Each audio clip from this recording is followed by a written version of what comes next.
네가 나 없이 밖에서 단무리고 버티면 내 손에 장을 지지고 했다. 밥만 죽나던 할망구가 어디서 이건 소리야. 네가 나 없이 74세 되던 해 봄날 50년을 함께 산 남편이 제 얼굴에 갓 끓인 된장찌개를 끼얹으며 내뱉은 말입니다. 뜨거운 국물이 얼굴을 타고 흐르는데 아픈 것보다 이제 정말 끝이다라는 해방감이 먼저 들더군요. 여러분, 74세는 남들은 죽음을 준비할 나이라고들 합니다. 하지만 저는 그날 빈손으로 집을 나왔습니다. 자식놈들은 엄마가 노망났다며 전화도 안 받더군요. 하지만 1년이 지난 지금 저를 식충이라 부르던 남편은 제 앞에서 무릎을 꿇고 있습니다. 제가 어떻게 74세에 월 500만 원을 버는 당당한 사장이 되었는지 그 피눈물 나는 생존기를 지금 시작합니다. 제가 남편 김판석을 만난 건 24살 꽃다운 나이였습니다. 그때만 해도 저는 야간 대학까지 나온 신여성이었고 출판사에서 교정일을 보며 제 앞가림을 하던 사람이었죠. 하지만 결혼과 동시에 남편은 제 날개를 꺾어버렸습니다. 여자가 밖으로 돌면 집안 망조드는 거야. 애 키우고 살림이나 해. 그게 시작이었습니다. 남편은 중소기업에서 월급 봉투를 가져다 준다는 명분으로 저를 집안의 가구처럼 취급했습니다. 처음엔 그저 무뚝뚝한 사람인 줄 알았습니다. 하지만 시간이 지날수록 남편의 언어 폭력은 정교해졌습니다. 너는 내가 주는 돈 없으면 굶어 죽을 줄 알아라. 이 말은 50년 동안 남편이 밥을 먹을 때나 잠을 잘 때나 입버릇처럼 하던 소리였습니다. 시장에서 콩나물 100원어치를 더 사오면 가계부를 집어 던지며 무식하다고 소리를 질렀고 친구라도 만나러 나갈라 치면 집구석에서 밥이나 할 것이지 어디를 싸돌아다녀? 라며 대문을 걸어 잠그기 일쑤였죠. 저는 그게 가장의 권위인 줄 알았습니다. 참고 살다 보면 언젠가 내 정성을 알아줄 날이 오겠지. 아이들이 크면 남편도 철이 들겠지 하며 스스로를 죽이며 살았습니다. 하지만 남편에게 저는 인격체가 아니라 자기 돈으로 사온 성능 좋은 가사 도우미에 불과했습니다. 가장 가슴 아픈 건 자식들이었습니다. 아들 민수와 딸 은경이는 제가 남편에게 무시당하는 모습을 보며 자랐습니다. 어린 시절엔 엄마 치맛자락을 잡고 울던 아이들이 머리가 커지자 아버지를 닮아가기 시작했습니다. 명절에 모여 앉아 남편이 제 요리 솜씨를 비웃으며 너희 엄마는 나 아니었으면 어디 길거리에서 구걸이나 했을 거다라고 조롱할 때 아들놈은 낄낄거리며 맞장구를 쳤습니다. 아버지 말이 맞아요. 엄마는 세상 물정을 너무 몰라요. 딸 은경이는 한술 더 떴습니다. 엄마, 창피하게 왜 그래? 아버지가 돈 벌어다 주니까 우리가 이렇게 사는 거잖아. 그냥 조용히 좀 있어. 자식들의 눈에는 엄마의 희생이 당연한 전유물이었고 아버지의 폭력은 정당한 권력이었습니다. 저는 그들 사이에서 서서히 유령이 되어갔습니다. 내 집인데 내 마음대로 할 수 있는 게 단 하나도 없었습니다. 리모컨 하나, 화분 위치 하나도 남편의 허락이 있어야 했습니다. 작년 추석이었습니다. 50년간 단 한 번도 거르지 않고 차려낸 차례상 앞에서 일이 터졌습니다. 남편은 조상님께 올릴 산적이 조금 탔다는 이유로 제 머리채를 잡으려 했습니다. 자식들과 손주들이 다 보는 거실 한복판에서 말입니다. 뜨거운 국물을 제 손등에 쏟으며 소리를 질렀습니다. 이 무식한 여편네야, 나이 먹더니 뇌도 굳었냐? 이럴 거면 나가서 죽어버려. 그 순간 제 안에서 뭔가가 툭 끊어지는 소리가 들렸습니다. 50년간 쌓아온 인내심이라는 이름의 댐이 무너져 내린 것입니다. 고통보다 더 강렬한 것은 모멸감이었습니다. 내가 왜 저 사람을 위해 내 청춘을 다 바쳤나? 저 입에 맛있는 거 넣어주려 나는 찬밥만 먹었나? 그날 밤 저는 난생 처음으로 남편이 잠든 얼굴을 보며 증오가 아닌 연민을 느꼈습니다. 저 불쌍한 인간도 이제 내가 없으면 밥 한 그릇 못 얻어먹겠지. 다음 날 새벽 4시 저는 남편이 깨기 전 조용히 일어났습니다. 50년 동안 제 손때가 묻은 집안 곳곳을 눈에 담았습니다. 부엌대기로 살았던 그 좁은 주방, 남편의 욕설을 받아내던 침실. 미련은 없었습니다. 저는 시장 바구니 하나에 속옷 몇 벌과 평생 남편 몰래 틈틈이 모아둔 비상금 500만 원, 그리고 친정어머니가 물려주신 낡은 결혼 반지를 챙겼습니다. 현관문을 닫는 순간 차가운 새벽 공기가 제 폐부를 찌르는데 그렇게 시원할 수가 없었습니다. 50년 만에 처음으로 마셔보는 내 공기였습니다. 남편은 제가 진심인 줄 몰랐을 겁니다. 그저 하루 이틀 집 나가면 돈 떨어져서 제 발로 기어들어 올 거라고 믿었겠죠. 하지만 저는 다짐했습니다. 김판석 씨, 이제 당신 밥상은 당신이 차려 드쇼. 나는 이제 죽어도 내 발로 서서 죽을 거니까. 무작정 지하철을 타고 연고도 없는 곳으로 향했습니다. 500만 원. 74세 노파가 가진 전 재산입니다. 역 근처 여관방은 하룻밤에 4만 원을 달라고 하더군요. 한 달이면 120만 원. 이대로라면 넉 달도 못 버틸 돈이었습니다. 저는 발품을 팔아 겨우 월세 30만 원짜리 창문 없는 고시원을 구했습니다. 한 사람이 겨우 누울 수 있는 좁은 방 복도에서는 타인의 기침 소리가 들려오는 그곳이 제 인생 첫 독립 공간이었습니다. 짐을 풀고 좁은 침대에 누웠는데 이상하게도 눈물이 나지 않았습니다. 오히려 실시 웃음이 났습니다. 영수가, 너 이제 자유야. 남편 밥 안 차려줘도 돼. 욕 안 들어도 돼. 그날 밤 저는 평생 처음으로 남편의 코 고는 소리가 아닌 정막 속에서 깊은 잠에 빠졌습니다. 이것이 지옥으로 가는 길인지 천국으로 가는 길인지 알 수 없었지만 적어도 그곳은 내 방이었습니다. 고시원에서의 첫 아침은 눈부시게 평화로웠지만 그 평화는 채 사흘을 가지 못했습니다. 집을 나올 때만 해도 오기 하나면 세상 무엇이든 다 해낼 수 있을 것 같았는데 현실은 74제 노파의 오기 따위엔 눈길 한 번 주지 않았습니다. 고시원 식당에 비치된 차가운 밥에 쉰 김치를 얹어 먹으며 하루를 시작했습니다. 500만 원이라는 돈은 든든한 버팀목이 아니라 모래시계 속의 모래처럼 매일같이 눈에 보이게 줄어들고 있었습니다. 하루라도 빨리 일자리를 구해야 했습니다. 저는 무작정 동네 시장부터 뒤지기 시작했습니다. 식당마다 붙어있는 주방 참모 구함 문구만 보면 가슴이 뛰었습니다. 50년 동안 남편의 까다로운 입맛을 맞추느라 요리 하나는 자신 있었거든요. 하지만 식당 문을 열고 들어가는 순간 사장들의 표정은 하나같이 굳어졌습니다. 제 얼굴에 주름과 하얗게 센 머리칼을 보자마자 그들은 손사래를 쳤습니다. 할머니, 우리 가게는 젊은 사람 써요.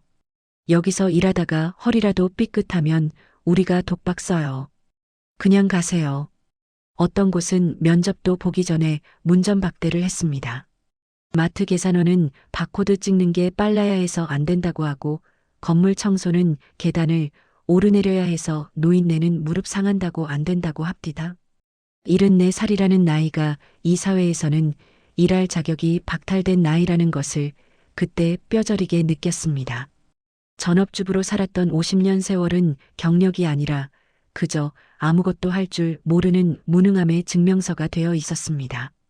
돈이 떨어져가는 공포보다 더 무서운 건 저를 보는 사람들의 시선이었습니다. 고시원 복도에서 만난 젊은이들은 저를 측은하게 보거나 혹은 왜 이런 데 와서 사느냐는 듯이 피했습니다. 어느 날은 너무 배가 고파 편의점에서 유통기한이 임박해 할인하는 김밥을 집어들었는데 계산대 알바생이 저를 보며 혀를 차더군요. 할머니, 자식들은 뭐하고 이런 데서 혼자 고생하세요? 그 말 한마디가 심장에 박혀 그날 밤 고시원 좁은 방에서 이불을 뒤집어 쓰고 꺽꺽 울었습니다. 참다 못해 저는 자존심을 다 버리고 아들 민수에게 전화를 걸었습니다. 그래도 내가 낳은 자식인데 엄마가 집을 나가 고시원에서 컵라면으로 끼니를 때운다는 걸 알면 마음이 움직이겠지 싶었습니다. 그런데 전화를 받은 아들의 첫마디는 제 영혼을 난도질했습니다. 엄마, 제발 주책 좀 그만 부려. 70 넘어서 가출이 뭐야? 아버지 성격 엄마가 제일 잘 알잖아. 그냥 빌고 들어가. 아들의 차가운 목소리에 저는 떨리는 목소리로 물었습니다. 민수야, 아버지가 아파트 2채나 가지고 있잖니. 나도 평생 그 집에서 파출부처럼 일했는데 내 몫이 조금은 있을 거 아니냐. 나 방 한 칸 얻을 돈만이라도 떼어달라고 아버지한테 말 좀 해다오. 그런데 돌아온 대답은 충격 그 자체였습니다. 엄마, 아버지가 저번 달에 아파트 2채 다 내 명의로 증여해 주셨어. 엄마가 이혼 소송해봤자 이제 가져갈 거 하나도 없어. 아버지가 엄마 노망 났다고 서류 다 준비해 두셨으니까 헛수고하지 말고 그냥 집으로 들어가서 밥이나 해. 그 순간 전화기가 손에서 미끄러졌습니다. 남편의 폭언보다 50년 무시보다 자식의 배신이 더 아팠습니다. 제가 그토록 금지옥엽 키웠던 아들이 아버지가 엄마를 때리고 무시하는 걸 평생 봐온 그놈이 엄마의 노후 자금을 가로채기 위해 아버지와 짜고 저를 정신병자로 몰아세우고 있었던 겁니다. 딸 은경이에게도 전화를 해봤지만 엄마 때문에 나 시댁에서 얼굴을 못 들어. 왜 이 나이에 창피하게 이혼이야? 라며 오히려 저를 나무랐습니다. 세상이 온통 암흑으로 변했습니다. 내가 무엇을 위해 살았나 싶어 한강 다리 위를 몇 번이나 서성였습니다. 물속을 들여다보니 차라리 저기에 몸을 던지면 이 배신감과 추위에서 벗어날 수 있을 것 같았습니다. 그런데 그때 제 가슴속 깊은 곳에서 뜨거운 불덩이 하나가 치솟았습니다. 억울해서 못 죽겠더군요. 저놈들이 바라는 게 내가 비참하게 길바닥에서 굶어 죽거나 아니면 제 발로 기어 들어가 남편 발치에서 노예처럼 죽는 것일 텐데 내가 왜 그들이 원하는 대로 해줘야 하나 싶었습니다. 오냐, 너희들이 나를 버렸지? 내가 보란듯이 살아남아서 너희들이 내 앞에 무릎 꿇게 해주마. 저는 눈물을 닦고 인력사무소로 향했습니다. 소장님, 화장실 청소든 쓰레기 줍기든 뭐든 시켜만 주세요. 저 아직 건강합니다. 밥만 먹여주시면 뭐든 하겠습니다. 제 간절함이 통했는지 소장님은 고속도로 휴게소 화장실 청소 자리를 연결해 주었습니다.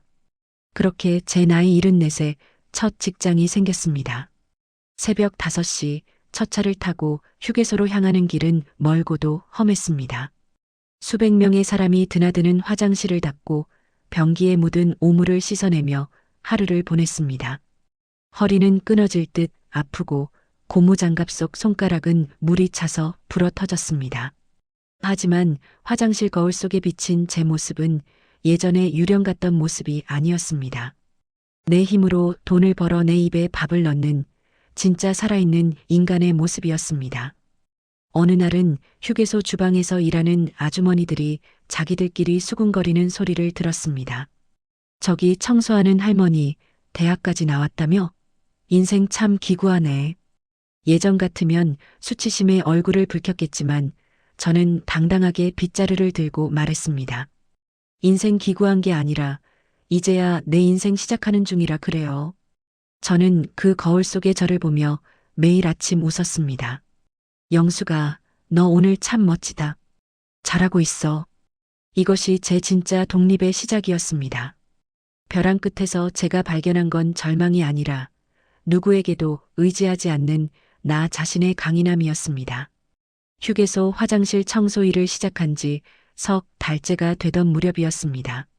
몸은 고되었지만 통장에 꼬박꼬박 찍히는 150만 원의 월급은 제 생명줄이자 훈장이었습니다. 하지만 육체의 고통보다 견디기 힘든 것은 문득문득 찾아오는 지독한 외로움이었습니다. 고시원의 좁은 벽장 같은 방으로 돌아오면 온 세상에 나 혼자만 버려진 것 같은 적막이 저를 덮쳤습니다. 남편의 폭언이라도 들리던 그 시끌벅적한 집이 가끔은 그리워질 정도로 독립의 대가는 쓸쓸했습니다. 사기꾼들은 바로 그 틈을 귀신같이 파고들었습니다. 어느 날 퇴근길 휴게소 벤치에 앉아 퉁퉁 부은 다리를 두드리고 있는데 웬 신사 한 분이 따뜻한 캔커피를 내밀며 곁에 앉았습니다. 어르신, 고생이 많으시네요. 제 어머니 생각이 나서 차마 그냥 지나칠 수가 없었습니다. 그는 자신을 건설 시행사 대표인 박 회장이라고 소개했습니다. 말끔한 양복에 인자한 웃음, 그리고 무엇보다 저를 청소부가 아닌 귀한 어르신으로 대접해주는 그의 태도에 저는 10년 지기 친구를 만난 것처럼 마음이 무장해제되었습니다. 박 회장은 매일같이 저를 찾아왔습니다. 가끔은 맛있는 죽을 사오기도 하고 제 거친 손을 잡으며 자식놈들보다 더 살갑게 위로를 건넸습니다. 아드님 얘기 들었습니다. 어쩜 자식이 그럴 수 있습니까? 이제 제가 아들 노릇 해드릴게요. 여사님처럼 고운 분이 이런 험한 일을 하시는 게 너무 가슴 아픕니다. 평생 남편에게 무시만 당하며 살아온 제게 그의 따뜻한 말 한마디는 가뭄 끝의 단비 같았습니다. 세상에 아직 이런 좋은 사람이 있구나 싶어 저는 그를 철석같이 믿게 되었습니다. 만난 지 보름쯤 지났을까요? 박 회장이 조심스럽게 본론을 꺼냈습니다. 사실 제가 이번에 신도시 부지에 실버타운을 짓는데 여사님께만 특별히 기회를 드리고 싶어요. 딱 5천만 원만 넣으시면 매달 이자로만 200만 원씩 평생 드릴 수 있습니다. 그럼 이런 고생 안 하셔도 되잖아요. 5천만 원. 제 통장에 남은 마지막 독립 자금이었습니다. 매달 200만 원이면 청소 일을 그만두고 번듯한 전셋집도 구할 수 있을 것 같았습니다. 무엇보다 박 회장 같은 아들 같은 사람과 함께 노후를 보낼 수 있다는 생각에 가슴이 벅차올랐습니다. 저는 당장 고시원으로 달려가 통장을 챙겼습니다. 다음 날 박 회장을 만나 은행으로 가기로 약속했죠. 그런데 그날 밤 이상하게 잠이 오지 않았습니다. 50년 동안 남편의 눈치를 보며 남편이 언제 폭발할지, 언제 거짓말을 하는지 귀신같이 알아차리던 그 지긋지긋한 촉이 뒤늦게 발동한 것입니다. 저는 가만히 박 회장의 모습을 되짚어 보았습니다. 수천억을 굴린다는 박 회장.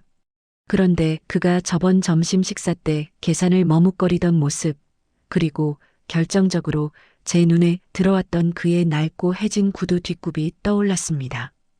부자가 검소할 수도 있지라고 스스로를 설득하려 했지만 한번 의심이 시작되자 앞뒤가 맞지 않는 것들이 보이기 시작했습니다. 진짜 사업가라면 왜 일개 청소부 노인에게 이토록 매달리는 걸까? 왜 서류도 없이 통장부터 가져오라고 하는 걸까? 저는 다음 날 박 회장을 만나기로 한 장소에 나가는 대신 소장님께 부탁해 박 회장이 명함에 적어준 주소를 확인해 보았습니다. 결과는 참담했습니다. 그런 회사는 세상에 존재하지 않았고 그 주소는 철거 예정인 빈 건물이었습니다. 분노보다 먼저 눈물이 쏟아졌습니다. 그럼 그렇지, 나 같은 늙은이에게 누가 친절을 베풀겠어. 하지만 저는 예전처럼 방구석에 처박혀 울고만 있지 않았습니다. 저는 오히려 평소보다 더 밝은 표정으로 약속 장소에 나갔습니다.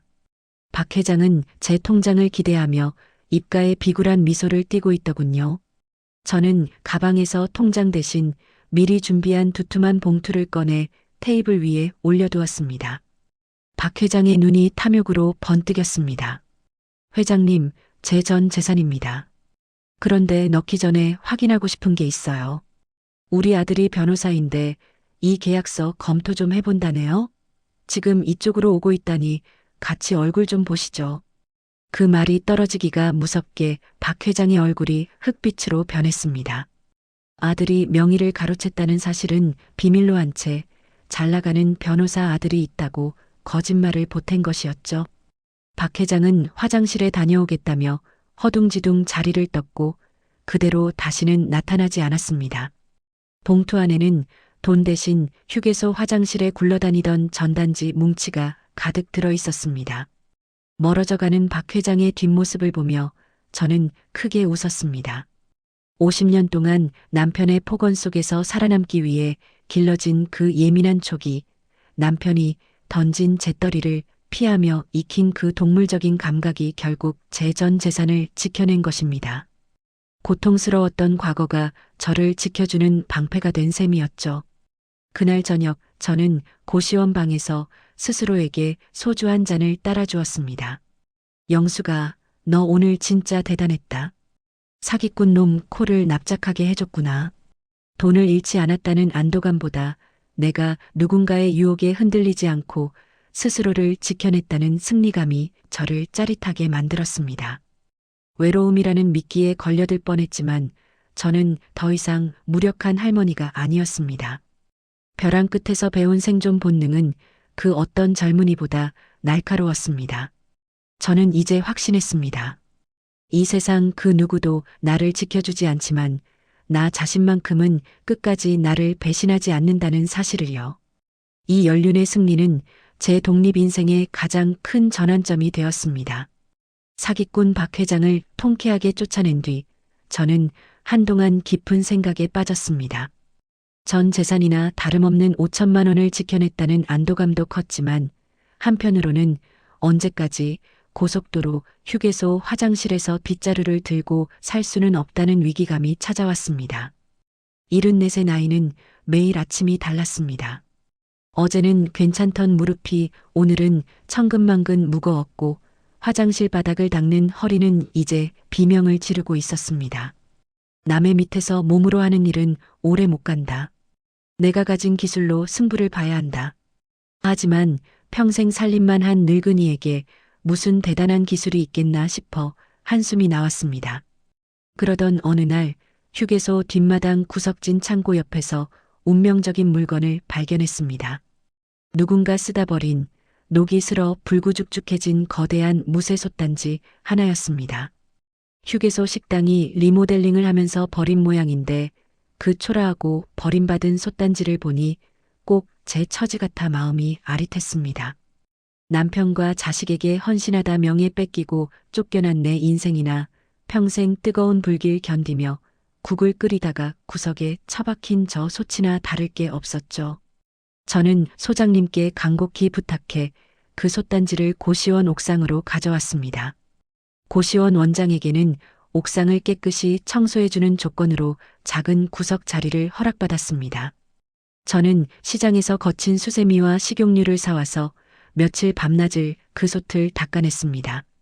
녹물을 벗겨내고 들기름을 발라 기를 들이니 죽은 줄 알았던 무쇠솥이 거울처럼 반짝이며 위용을 드러내더군요. 그 반짝이는 솥을 보며 생각했습니다. 그래, 50년 동안 남편 그 까다로운 입맛 맞추느라 내가 담근 장만 해도 수십 항아리다. 우리 집 장맛 하나는 온 동네가 알아줬었지. 저는 남은 돈 중 일부를 들여 최고급 메주와 천일염을 샀습니다. 74세 할머니의 마지막 도박이 시작된 것입니다. 옥상 한 구석에서 콩을 삶고 메주를 띄우는 제 모습에 고시원 사람들은 수군거렸습니다. 저 할머니 노망난 거 아니야? 이 좁은 고시원에서 무슨 장을 담가. 하지만 저는 아랑곳하지 않았습니다. 매일 새벽 4시 청소일을 나가기 전 옥상에 올라가 장독을 닦고 햇볕을 쬐어주었습니다. 50년 동안 남편에게 욕을 먹으면서도 손끝 하나는 정갈하게 유지했던 그 고집이 고스란히 장맛에 스며들었습니다. 그렇게 겨울이 지나고 봄이 오자 옥상 가득 구수하고 깊은 장 냄새가 진동하기 시작했습니다. 사건은 우연히 일어났습니다.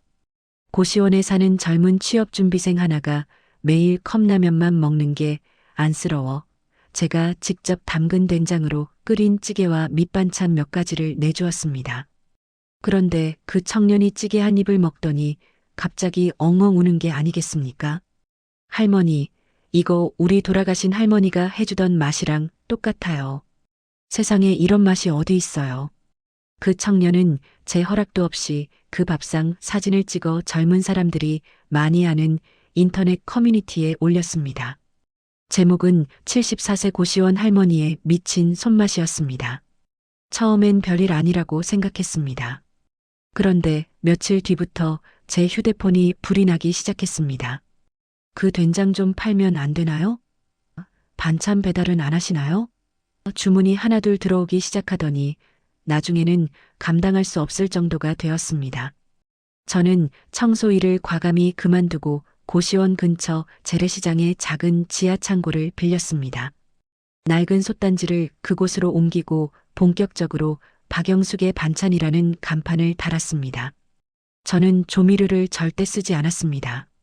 남편이 조미료 맛을 귀신같이 알아채고 밥상을 엎던 시절, 그 지옥 같은 훈련 덕분에 저는 천연 재료만으로 깊은 맛을 내는 법을 터득하고 있었습니다. 멸치와 다시마 말린 표고버섯으로 육수를 내고 3년을 묵힌 제 된장으로 간을 맞췄습니다. 시장 상인들은 그렇게 힘들게 해서 남는 게 있냐고 혀를 찼지만 저는 고집을 꺾지 않았습니다. 사람 입에 들어가는 건데 거짓말하면 안 돼요. 내가 평생 욕먹으며 배운 게 그거 하나요. 반전은 예상보다 빠르게 찾아왔습니다. 동네 젊은 엄마들 사이에서 할머니 손맛으로 입소문이 나더니 나중에는 인근 반찬 가게 사장들이 제 비법을 배우겠다고 찾아왔습니다. 한 집, 두 집 늘어나던 단골이 어느덧 100집을 넘겼습니다. 새벽 3시에 일어나 나무를 다듬고 무거운 솥단지 앞에서 땀을 흘리며 국을 끓였지만 하나도 힘들지 않았습니다. 남편을 위해 밥을 차릴 때는 죽기보다 싫었던 그 부엌 일이 나를 위해 그리고 내 맛을 알아주는 사람들을 위해 하니 세상에서 가장 즐거운 놀이가 되었습니다. 통장에 찍히는 액수가 달라지기 시작했습니다. 하루 매출 10만 원이 30만 원이 되고 나중에는 월 매출이 1000만 원을 넘어섰습니다. 재료비와 임대료를 빼고도 제 손에 쥐어지는 순수익이 500만 원을 돌파한 날, 저는 창고 문을 걸어 잠그고 낡은 무쇠 솥단지를 붙잡고 한참을 울었습니다. 영수가, 너 식충이 아니었어. 너 똥 만드는 기계 아니었어. 너 이렇게 대단한 사람이었어. 50년 동안 남편이 짓밟았던 제 자존감이 그 뜨거운 솥단지 안에서 보글보글 끓어오르는 된장찌개와 함께 다시 살아난 것이었습니다. 이제 저는 더 이상 고시원의 이름 없는 노파가 아니었습니다. 시장 사람들 모두가 저를 박 사장님이라 부르며 대접해 주었습니다. 돈이 생기니 사람의 기품도 달라졌습니다. 굽었던 등은 당당하게 펴졌고 거칠던 손마디는 훈장처럼 느껴졌습니다. 74세, 남들은 다 끝났다고 말하는 그 나이에 저는 인생에서 처음으로 성공이라는 열매를 맛보게 되었습니다. 버려진 솥단지가 제 손에서 보물이 되었듯 버려진 제 인생도 비로소 황금빛으로 물들기 시작한 것입니다. 하지만 이 성공 소식은 곧 저를 버렸던 사람들의 귀에도 들어가게 되었고 제 인생의 가장 통쾌한 복수국이 시작되려 하고 있었습니다. 세상에 비밀은 없었습니다. 재래시장 지하 창고에서 시작한 제 박영숙 반찬이 인근 신도시 아파트 단지까지 입소문이 나고 지역 신문에 75세 최고령 창업 성공 신화로 조그맣게 기사가 실리자마자 죽은 줄 알았던 연락처들이 살아나기 시작했습니다. 가장 먼저 반응을 보인 건 뜻밖에도 저를 정신병자 취급하며 명의를 빼앗아갔던 아들 민수였습니다. 1년 넘게 단 한 번도 제 안부를 묻지 않던 그놈이 어느 날 고급 세단을 끌고 시장 골목에 나타났습니다. 나무를 다듬던 제 앞에 선 아들은 예전에 당당하던 모습은 간데없고 굽신거리며 비굴한 미소를 지었습니다. 어머니, 고생 많으셨죠? 기사 보고 깜짝 놀랐어요. 이 좁고 눅눅한 데서 어떻게 일을 하세요? 이제 돈도 좀 버셨다면서요. 아들의 눈은 이미 제 손에 들린 나물이 아니라 창고 구석에 쌓인 주문서 뭉치와 금고를 향해 있었습니다.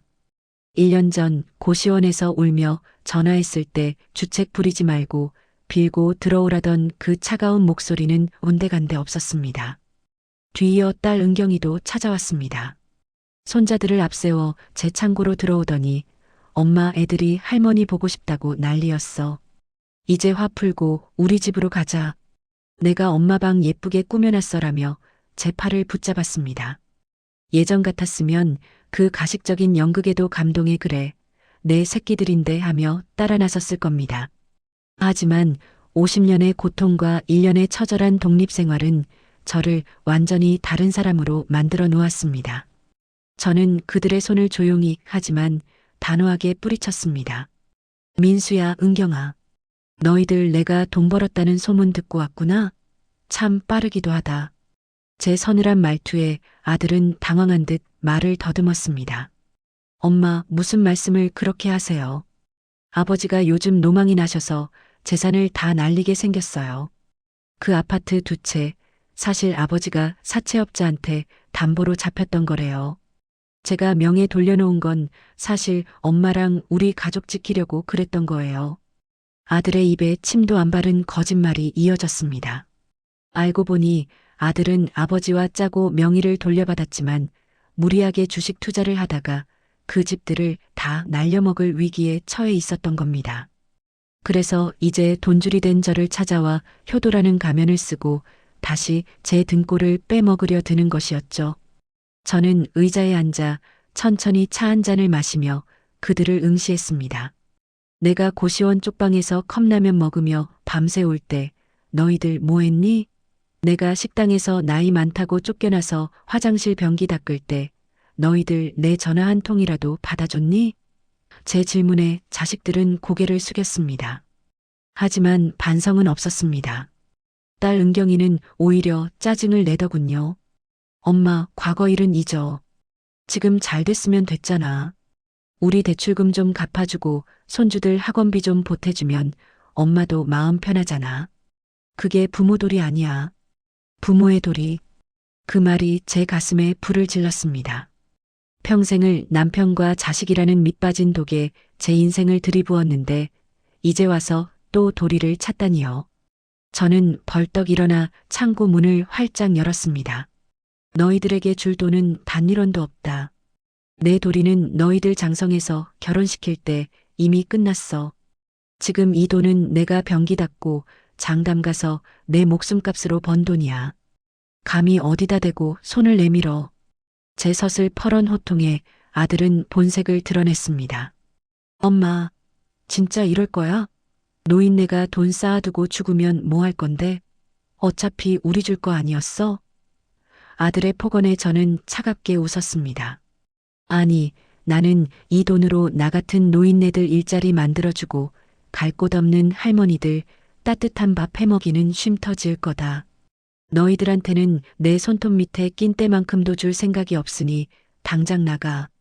자식들이 투덜대며 떠난 뒤 저는 창고 구석에 앉아 한참을 숨을 몰아쉬었습니다.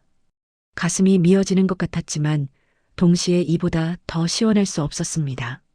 50년 동안 엄마라는 이름 아래 참아왔던 그 무거운 족쇄가 비로소 풀려나가는 기분이었습니다. 저는 그날 알았습니다. 자식을 사랑하는 것보다 더 중요한 것은 나 자신을 배신하지 않는 것이라는 사실을요. 저는 그날 저녁 변호사를 찾아가 유언장을 작성했습니다. 제 사후 모든 재산은 사회에 환원하고 특히 황혼 이혼 후 자립하려는 시니어 여성들을 위한 재단을 설립하는 데 쓰기로 했습니다. 자식들에게 줄 유산은 영원으로 못 박았습니다. 영수가 잘했다. 너 진짜 멋진 여자다. 저는 퇴근길 시장 골목 거울에 비친 제 모습에 윙크를 건넸습니다. 자식이라는 이름의 족쇄를 끊어내고 나니 이제 남은 건 제 인생의 마지막 가해자 남편 김판석과의 최종 결판뿐이었습니다.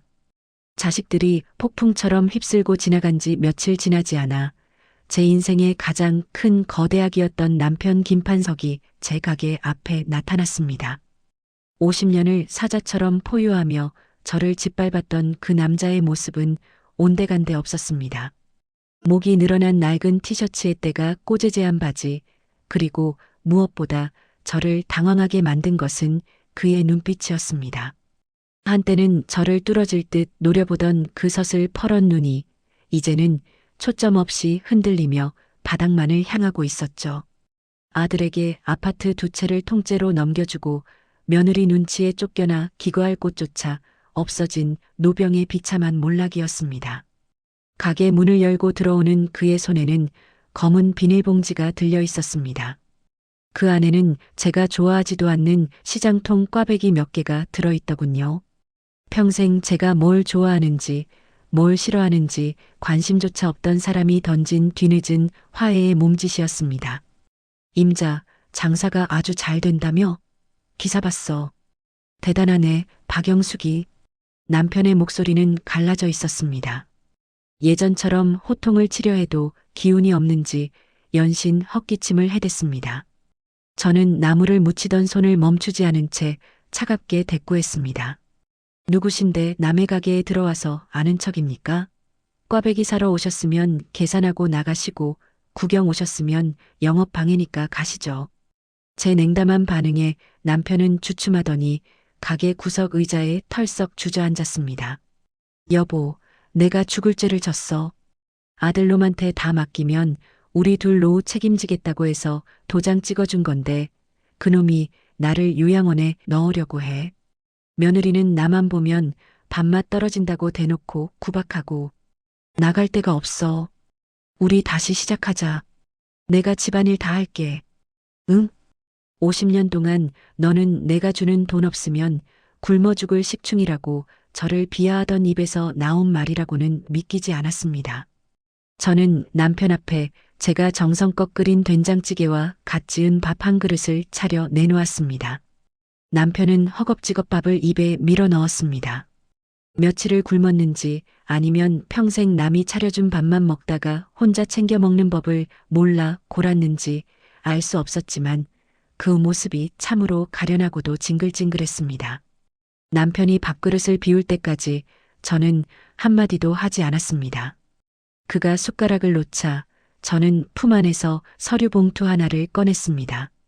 1년 전 그가 제 얼굴에 던졌던 것과 똑같은, 아니, 제가 직접 준비한 이혼 합의서였습니다. 이거 드시러 오신 거 아닙니까? 밥값은 이 서류에 도장 찍는 걸로 대신하죠. 남편의 손이 덜덜 떨렸습니다. 영수가 꼭 이렇게까지 해야겠어? 우리 나이가 몇인데. 남사스럽게 이혼은 무슨 이혼이야. 저는 남편의 눈을 똑바로 쳐다보며 말했습니다. 김판석 씨, 당신이 나를 사람으로 보지 않았던 50년 동안 나는 매일 죽어 있었어. 당신이 던진 된장찌개 국물이 내 얼굴을 타고 흐르던 날 나는 결심했지. 죽어도 당신 손에는 안 죽겠다고. 지금 당신이 불쌍해서 밥 한 그릇 준 거 아니야. 내 손으로 번 돈으로 당당하게 베푸는 마지막 적선이야. 다시 시작하자고? 아니, 우리는 시작한 적도 없어. 당신은 주인이고 나는 노예였을 뿐이니까. 남편은 울먹이며 제 손을 잡으려 했습니다. 하지만 저는 그 손을 차갑게 뿌리쳤습니다. 당신이 나보고 식충이라 그랬지? 자, 여기 봐. 이 장부들이 다 내 손으로 일궈낸 내 재산이야. 당신이 아들한테 퍼준 아파트 한 채 값보다 더 많이 벌었어. 이제 당신이 나를 먹여 살리는 게 아니라 내가 당신을 먹여 살려야 하는 처지가 됐는데 어쩌나? 나는 당신 같은 무능하고 폭력적인 남자를 내 인생에 들릴 생각이 전혀 없거든. 제 단호함에 남편은 결국 도장을 찍었습니다. 법원을 나오는 길, 남편은 제게 마지막으로 물었습니다. 앞으로 어떻게 살 거야? 저는 하늘을 보며 웃었습니다. 박영숙으로 살 거야. 누구의 아내도 누구의 엄마도 아닌 그냥 나 자신으로. 당신은 당신이 그렇게 소중히 여겼던 그 대단한 가장의 권위랑 평생 친구하면서 사줘. 저는 남편을 뒤로하고 당당하게 걸어 나왔습니다. 50년의 체증이 내려가는 듯한 통쾌함 뒤에 찾아온 것은 말로 표현할 수 없는 평온함이었습니다. 복수는 피를 흘리는 것이 아니라 가해자 없이도 완벽하게 행복해지는 것이라는 사실을 저는 그날 깨달았습니다. 저는 이제 그 사람을 증오하지도 않습니다. 증오할 에너지조차 아까울 만큼 제 인생은 너무나 소중해졌으니까요. 길가에 핀 이름 모를 들꽃조차 저를 향해 웃어주는 것 같았습니다. 이제 제 앞길엔 오직 저를 위한 찬란한 태양만이 떠오르고 있었습니다. 남편과의 이혼 서류를 법원에 접수하고 돌아오는 길, 시장 골목 입구에 핀 노란 개나리가 유난히 눈부셨습니다. 50년 전 남편의 집으로 시집가던 그날도 이렇게 꽃이 피었을 텐데 그땐 한 번도 이 꽃이 예쁘다는 생각을 못하고 살았습니다. 아니, 예쁜 것을 예쁘다고 느낄 마음의 여유조차 없었다는 게 맞겠지요. 이제야 비로소 꽃이 보이고 하늘이 보이고 무엇보다 거울 속에 박영숙이 보이기 시작했습니다. 75세. 누군가는 인생의 황혼이라 부르며 저무는 해를 걱정할 나이지만 저에게는 오늘이 인생의 가장 눈부신 아침입니다. 제 박영숙 반찬 공장은 이제 직원이 5명이나 되는 번듯한 일터가 되었습니다. 제 공장에는 특별한 원칙이 하나 있습니다. 바로 65세 이상의 여성들만 채용한다는 것입니다.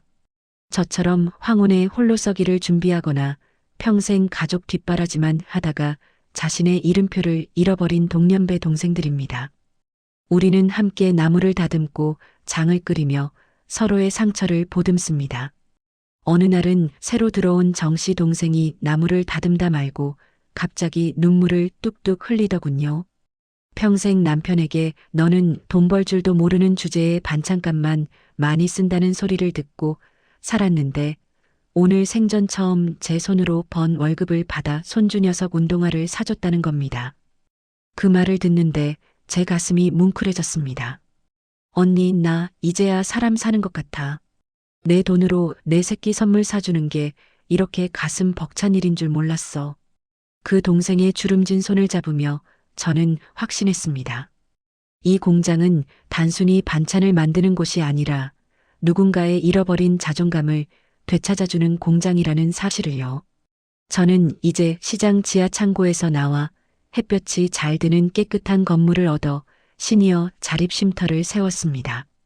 이곳은 단순히 밥을 먹는 곳이 아닙니다. 이혼 후 갈 곳 없는 노인들, 자식에게 등 떠밀려 나온 어머니들이 다시 세상으로 나갈 힘을 얻는 전초기지입니다. 저는 그분들에게 제 노하우를 아낌없이 전수합니다. 새벽부터 시장을 돌며 좋은 식재료를 고르는 법, 조미료 없이 맛을 내는 법, 그리고 무엇보다 나 자신을 믿는 법을 가르칩니다. 포기하지 마세요. 빗자루 들 힘만 있어도 우리는 다시 시작할 수 있습니다. 자식은 보험이 아니지만 내 손의 기술은 배신하지 않는 평생의 연금입니다. 제 강의를 듣는 분들의 눈빛이 반짝일 때마다 저는 74세의 빈손으로 고시원에 들어갔던 그날의 저를 떠올립니다. 만약 제가 그때 포기했더라면 이 수많은 사람에게 희망을 줄 수 있었을까요? 고통은 견디는 것이 아니라 통과하는 것이라는 진리를 저는 이제야 깨달았습니다. 가끔 저녁이면 혼자 조용히 옥상에 올라가 제가 아끼는 무쇠 솥단지를 닦습니다.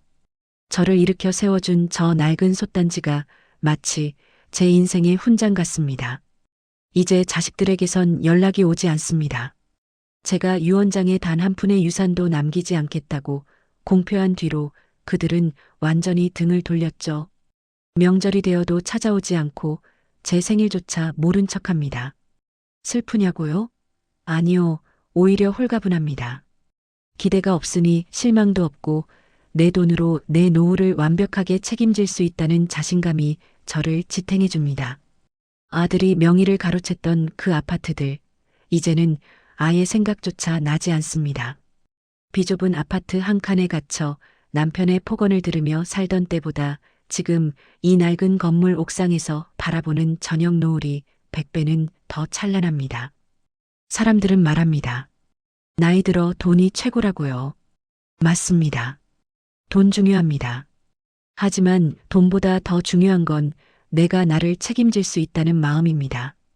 그 마음이 없으면 수천억이 있어도 자식의 노예, 남편의 종으로 살 수밖에 없습니다. 여러분, 제 긴 이야기를 들어주셔서 감사합니다. 74세에 빈손으로 나온 저를 보고 세상은 망했다고 했지만 저는 1년 만에 그 어느 때보다 화려하게 피어났습니다. 저는 이제 제 수입의 일부를 저처럼 갈 곳 없는 노인들을 위한 쉼터를 만드는 데 쓰고 있습니다.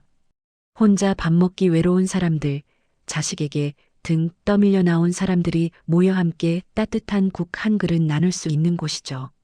74세에 빈손으로 나온 제가 이런 일을 할 수 있을 거라고는 꿈에도 생각 못했습니다.